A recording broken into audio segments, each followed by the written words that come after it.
YS జగన్ను కలిసిన Mudragada Padmanabham. Party అధినేతను ఎన్నికల్లో పోటీ చేసిన అభ్యర్థుల భేటీ. ఏపీలో తాజా రాజకీయ పరిస్థితులపై చర్చ.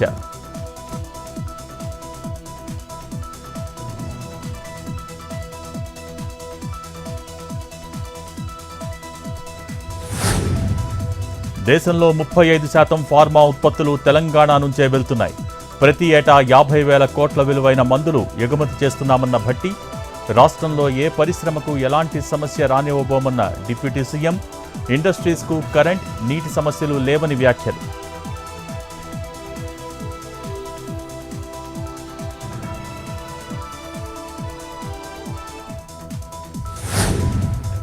సిబిఐ కేసులో కవితకు ఎదురుదెబ్బ. జూలై 18 వరకు జ్యుడిషియల్ రిమాండ్ పొడిగింపు. ఏప్రిల్ 11న ఢిల్లీ లిక్కర్ కేసులో కవితను అరెస్ట్ చేసిన సిబిఐ.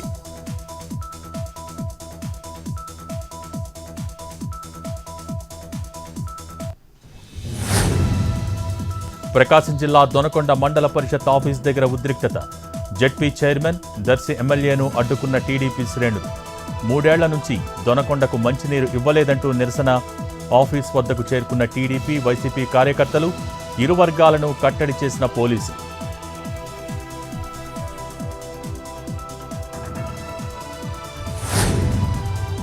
శ్రీ సత్యసాయి జిల్లా పుట్టపర్తిలో పోలీస్ డాగ్ రిటైర్మెంట్.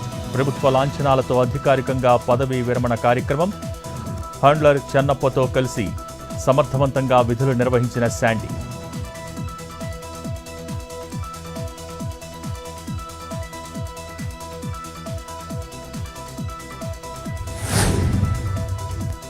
కడప జిల్లా ఇడుపులపాయ ట్రిపుల్ ఐటీలో గంజాయి కలకలం. మెయిన్ గేట్ వద్ద సెక్యూరిటీ సిబ్బందికి పట్టుబడ్డ స్టూడెంట్స్. నిందితులిద్దరిని ట్రిపుల్ ఐటీ నుంచి బహిష్కరించిన అధికారులు. మత్తు పదార్థాలు వినియోగిస్తే కఠిన చర్యలు తీసుకుంటామని హెచ్చరిక.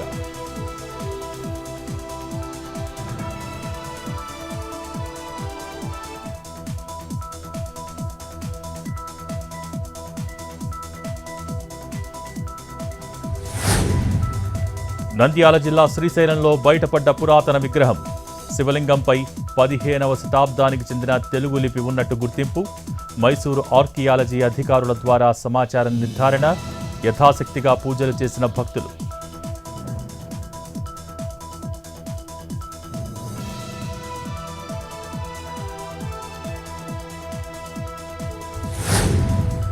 అనంతపురం జిల్లా గుంతకల్లు రైల్వే డిఆర్ఎం ఆఫీసులో కలకలం. ఒకేసారి సిబిఐ అధికారులకు చిక్కిన 5గురు రైల్వే సిబ్బంది. తదుపరి విచారణ నిమిత్తం నిందితులను కోర్టుకు తీసుకువెళ్లిన అధికారులు. ఓ కాంట్రాక్టర్ వద్ద లంచం తీసుకుంటుండగా పట్టుకున్న సిబిఐ.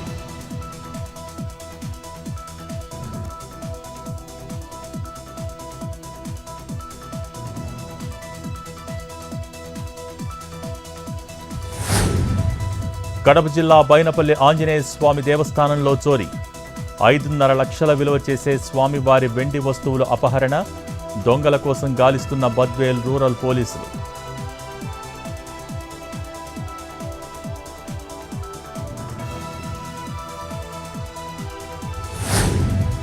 విజయనగరం జిల్లా రామభద్రాపురం వద్ద తప్పిన పెను ప్రమాదం.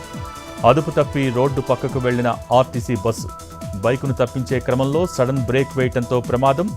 2వీలర్ పై నుంచి దూకి ప్రాణాలు కాపాడుకున్న యువకులు.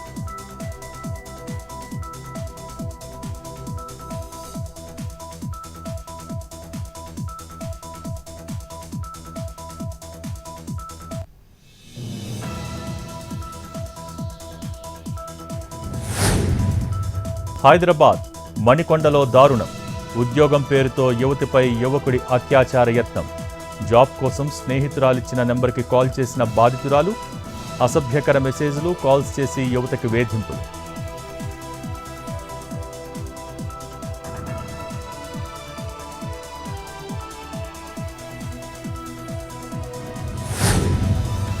విశాఖ కిడ్నీ రాకెట్ కేసులో సంచలన నిజాలు. ఎన్ఆర్ఐ ఆసుపత్రి యాజమాన్యానికి బిగుస్తున్న ఉచ్చు. కిడ్నీ మార్పిడి చేస్తామని అడ్వాన్స్ కింద 10 లక్షలు వసూలు. డబ్బులు తిరిగి చెల్లించేందుకు నిరాకరించిన సిబ్బంది.